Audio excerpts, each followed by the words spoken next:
Sejumlah tokoh militer Indonesia pada awal masa kemerdekaan diketahui pernah bergabung dalam KNIL alias Tentara Kerajaan Hindia Belanda.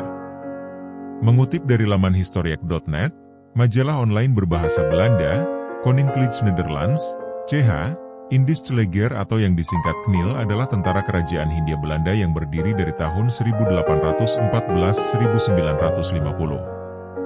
Tentara Kerajaan Hindia Belanda ini terdiri dari 100% tentara profesional dan diarahkan dari Kementerian Koloni. KNIL berdiri pada tahun 1814. Setelah VOC bangkrut pada akhir abad ke-18, aset-aset VOC dialihkan ke negara Belanda. Tentara Kerajaan Hindia Belanda secara resmi didirikan pada tanggal 28 Agustus 1814, tak lama setelah pemulihan definitif kekuasaan Belanda di Hindia Belanda. Pada awalnya, Tentara Kerajaan Hindia Belanda merupakan bagian dari tentara Belanda. Namun pada tahun 1820-1830 semakin berkembang menjadi kekuatan yang berfungsi secara mandiri. Para prajurit KNIL dikenal dengan julukan kolektif Jan Fusilier. Dan istri mereka juga memiliki nama panggilan, Sarinah. KNIL kesulitan merekrut personel Belanda yang cocok. Itu sebabnya rekrutmen dilakukan di luar negeri, termasuk di Jerman, Belgia, Swiss, Amerika Serikat bahkan di Ghana dan Burkina Faso. Misalnya, dari tahun 1831-1872, 3.085 orang dari Afrika Barat dipersenjatai untuk KNIL.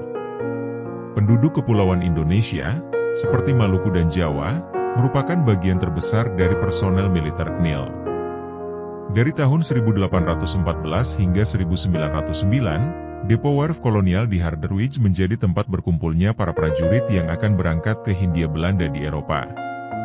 Kota itu disebut lubang pembuangan Eropa, karena tentaranya hanya dikenal suka minum dan mengunjungi rumah bordil. Dari tahun 1909 Harderwijkse Werf Depot dipindahkan ke Nijmegen dan Harderwijk menjadi kota garnison. Pada tahun 1832, KNIL memiliki 640 perwira dan 21.486 prajurit. Kemudian pada 1882 jumlahnya meningkat menjadi nyaris 30.000 tentara. Dan pada 1930 jumlah ini berkembang lagi menjadi hampir 37.000 orang. Tentara Kerajaan Hindia Belanda secara resmi dibubarkan pada Juli 1950.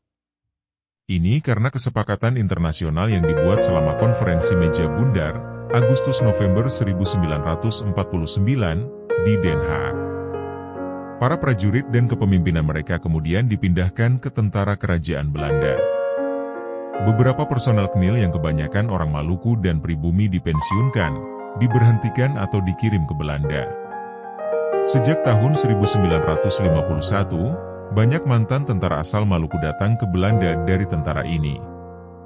5 tokoh militer alumni KNIL.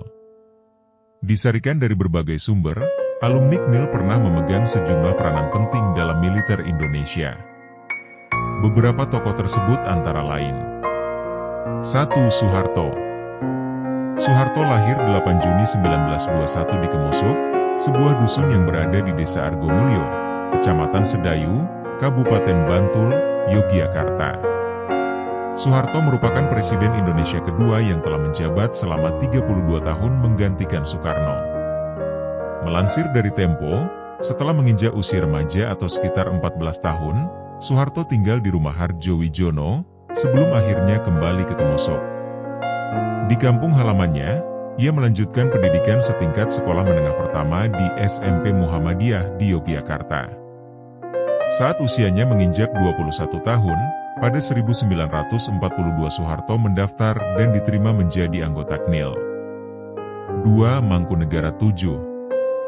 Mangkunegara VII lahir pada 12 November 1885 dengan nama R.M. Suryo Suparto. Adipati ke-7 Puro Mangkunegaran ini dikenal dengan kisah historis keberaniannya dalam menentang pemerintah kolonial Belanda yang hendak membumikan Persatuan Pandu Hindia Belanda atau Nederlands Indische Padvinders Vereniging, NIP, di tanah jajahan. Orang nomor satu di Praja Mangkunegaran ini ogah memenuhi permintaan pejabat kolonial lantaran syarat mutlak anggota NIP ialah kudu setia dan patuh kepada Ratu Belanda sebagai junjungan. Tata tertib itu sengaja dipasang supaya tunas muda dari bangsa Eropa, Indo, dan pribumi turut melanggengkan kekuasaan politik kolonial dan sendika dauh kepada Belanda. Organisasi tersebut jelas berpeluang melemahkan loyalitas Kaula Gusti dan mengganggu virus nasionalisme yang tengah ditiupkan para aktivis. Apabila NIP merebak, kekuasaan, wibawa, dan pengaruh Mangkunegara VII bakal melorot. Alih-alih mengikuti kemauan pejabat Belanda mendirikan NIP, raja yang juga seorang intelektual ini malah mendirikan Javaanse Padvindersorganisatie, JPO, yang bercorak Jawa dan digarap secara mandiri pada 1916. Mangkunegara VII juga seorang perwira KNIL berpangkat kolonel. Dengan jabatan tersebut beliau merangkap sebagai Komandan Legiun Mangkunegaran, prajurit yang dimiliki Mangkunegaran. 3. Sultan Hamid II. Melansir dari Koran Tempo edisi 15 September 2013, Sultan Hamid II adalah putra sulung Sultan Pontianak, Sultan Syarif Muhammad Al-Qadri. Ia bernama lahir Syarif Abdul Hamid Al-Qadri yang kemudian menjadi Sultan Hamid II ini lahir di Pontianak pada 12 Juli 1913.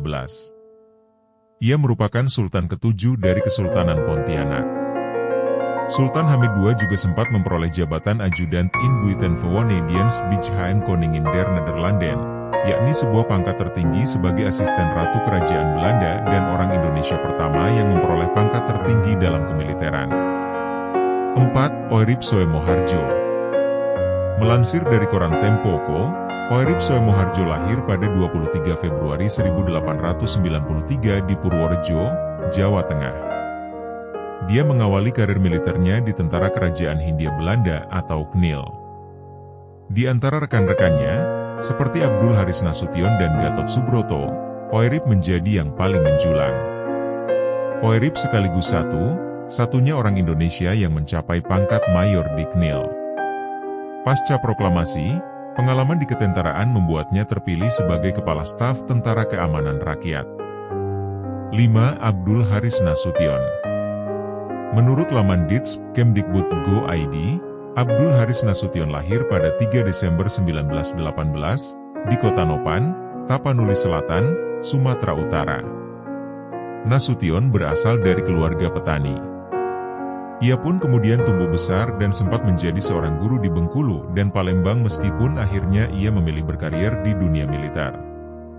Karir awal Nasution di dunia militer bermula pada tahun 1940. Ketika Belanda membuka sekolah perwira cadangan bagi pemuda Indonesia, La ikut mendaftar. Selanjutnya, La menjadi pembantu letnan di Surabaya. Setelah Jepang kalah perang, Nasution bersama para pemuda eks-peta mendirikan Badan Keamanan Rakyat. Karirnya langsung melesat. Pada tahun 1946, ia dilantik Presiden Soekarno sebagai Panglima Divisi 3 Siliwangi. Februari 1948, ia menjadi Wakil Panglima Besar TNI, orang kedua setelah Jenderal Sudirman, meskipun sebulan kemudian jabatan tersebut dihapuskan. Selanjutnya ia ditunjuk menjadi Kepala Staf Operasi Markas Besar Angkatan Perang RI di penghujung 1949, ia pun diangkat menjadi KSAD. Selain sejumlah alumni KNIL di atas, ada juga nama-nama seperti Alex Kawilarang, Gatot Subroto, hingga Tahibonar Simatupang yang merupakan eks-KNIL dan turut berkiprah di militer Indonesia.